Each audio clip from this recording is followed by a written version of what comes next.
नमस्कार, आप देख रहे प्राइम टीवी। मैं हूं आपके साथ आरती तिवारी। वक्त हो चुका है प्राइम उत्तर प्रदेश का, जहां अलीगढ़ में UGC Malaviya mission teacher training centre Aligarh Muslim University में कर्मचारियों का वेतन देने के लिए बजट न होने के कारण प्रबंधन ने निदेशक की सिफारिश पर बाहर का रास्ता दिखा दिया है। आपको बता दें कि इनमें से ज्यादातर ऐसे कर्मचारी हैं जो पिछले 10 से 15 साल से काम कर रहे हैं। बताया जा रहा है कि प्रबंधन ने इन्हें 9 महीने पहले ही नौकरी से हटा दिया था, जिससे कर्मचारी मानसिक रूप से परेशान नजर आ रहे हैं।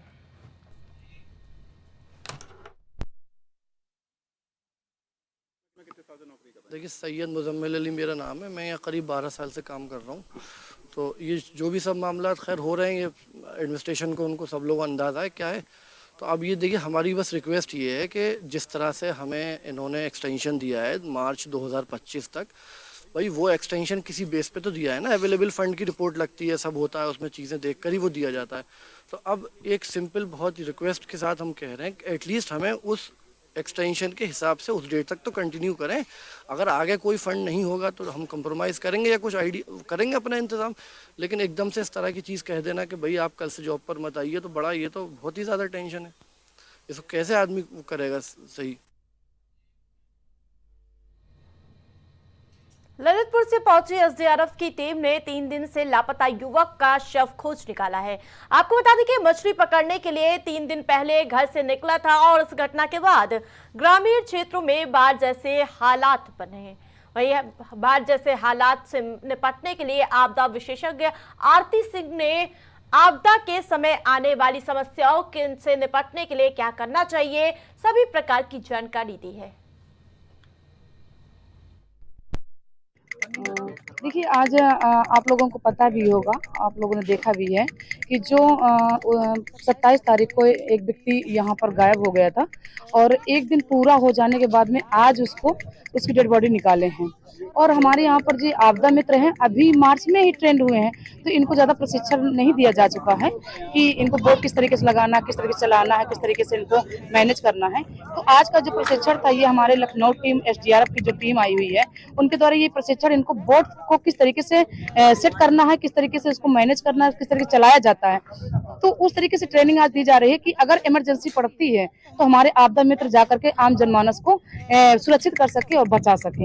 इसलिए जो ये जैसे अपने यहाँ तो बाढ़ जोन तो नहीं है, लेकिन अतिवृष्टि से कहीं कहीं जगह पर इस तरीके से पानी भर जाता है कि जहाँ इसकी बोट की जरूरत या फिर लोगों को बचाने की जरूरत पड़ती है, तो हमारे यहाँ जो 95 आपदा मित्र हैं उनको इस तरीके इन सब चीजों से ट्रेंड किया जा रहा है कि आपदा के समय में, क्योंकि अपने नजदीक कोई एनडीआरएफ या एसडीआरएफ टीम नहीं है, तो हमारे आपदा की टीम इतनी तरीके से ट्रेंड हो कि लोगों को, आम जनमानस को बचा सके।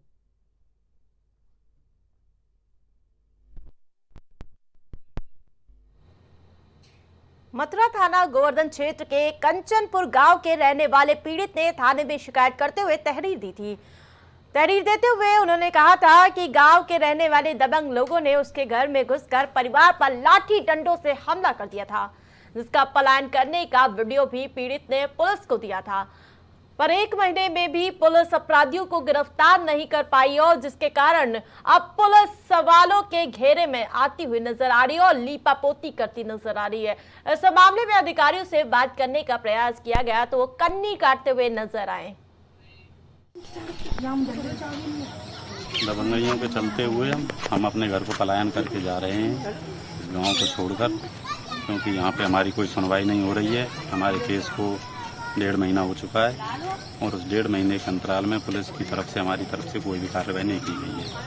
तो इसलिए हम, और यहाँ पे हमें टाइम पे दबंगों के द्वारा और मारने की धमकी दी जा रही है, और इसलिए हम गाँव का पलायन कर रहे हैं।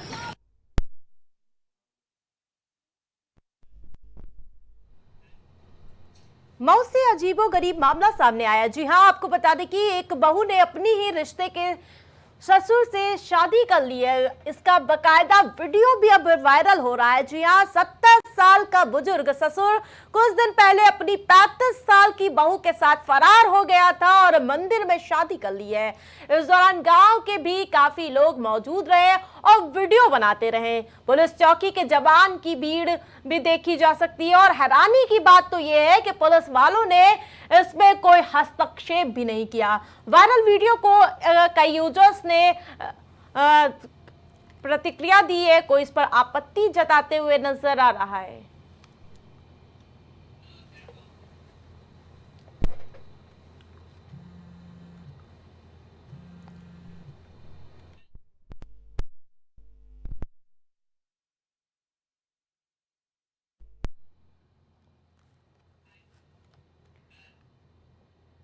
अब खबर मैनपुरी के थाना कोतवाली क्षेत्र के कोरावली रोड स्थित किरण सोजिया विद्यालय से जुड़ा है। विद्यालय में पढ़ने वाले 10वीं कक्षा के छात्र की संदिग्ध परिस्थिति में मौत हो गई थी।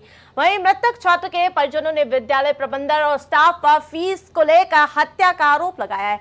मामले में विधायक के प्रबंधन अशोक यादव और स्टाफ पर हत्या का मुकदमा दर्ज किया गया था और जिस पर कोई कार्रवाई नहीं हुई है। मृतक के पिता एसपी ऑफिस पहुंचकर आरोप लगाते हुए कहा कि उनके बेटी की हत्या के सारे सबूत विद्यालय प्रबंधन ने मिटा दिए हैं। पीड़ित ने एसपी यानी कि विनोद कुमार से न्याय की गुहार लगाई है। मेरे बच्चे की हत्या हो गई सर स्कूल में और आज तक कोई सुनवाई नहीं हुई। 29 दिन हो गए। हम 2-4 बार कार्यालय भी आए, कोतवाली भी गए, तो अभी तक कोई मेरी सुनवाई नहीं हुई। क्या आप चाहते क्या हैं? यहाँ शिकायत लेकर आए हैं। हम सब बस न्याय चाहते हैं। क्या सुनवाई नहीं हो रही? कोई सुनवाई नहीं। जब हम स्कूल में गए तो सारे प्रूफ भी खत्म कर दिए। हमारे बच्चे का जिसमें हत्या हुई उसमें न तो कमरा सीज किया न कोई अलमारी सीज करी, उसके सारे प्रूफ गायब कर दिए, ताला तोड़ दिया उसका अलमारी का। कोई मुझे सबूत नहीं मिला। वहाँ सब कमरे चल रहे। जिस पे बच्चे ने फांसी लगाई है वो कमरा भी, वो पंखा भी चल रहा है और ये बता रहे हैं न ऊपर गांठ है न नीचे गांठ है। बताइए कैसे सर फांसी लग जाएगी बच्चे को?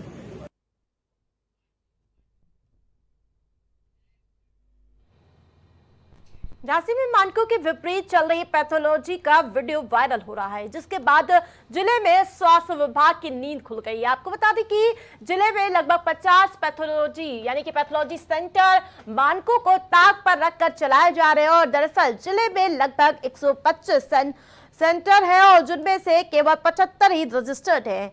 ऐसे में स्वास्थ्य विभाग ने कार्रवाई करते हुए 15 दिनों के अंदर रजिस्ट्रेशन कराने के निर्देश दिए हैं।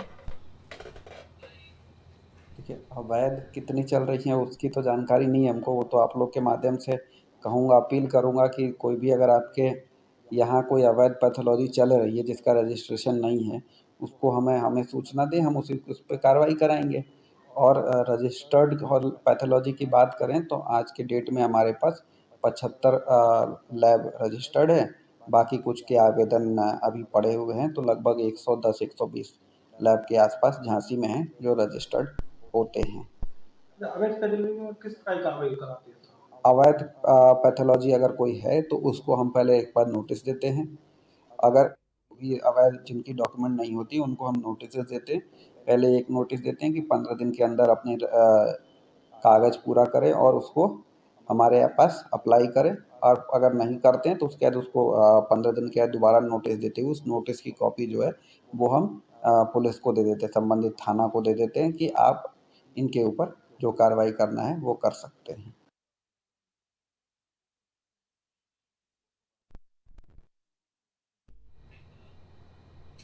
अपने शायराना अंदाज में इमरान प्रतापगढ़ी ने बजट 2024 में महंगाई, किसानों और महाराष्ट्र को नजरअंदाज करने पर नाराजगी जताते हुए केंद्र सरकार और वित्त मंत्री पर जोरदार हमला बोला है। टूटा हुआ लश्कर का भरम देख रहे हैं और जिल्ले इलाही के करम देख रहे हैं। ताकत का नशा अक्ल पे हावी है तुम्हारी, तुम देख न पाओगे जो हम देख रहे हैं।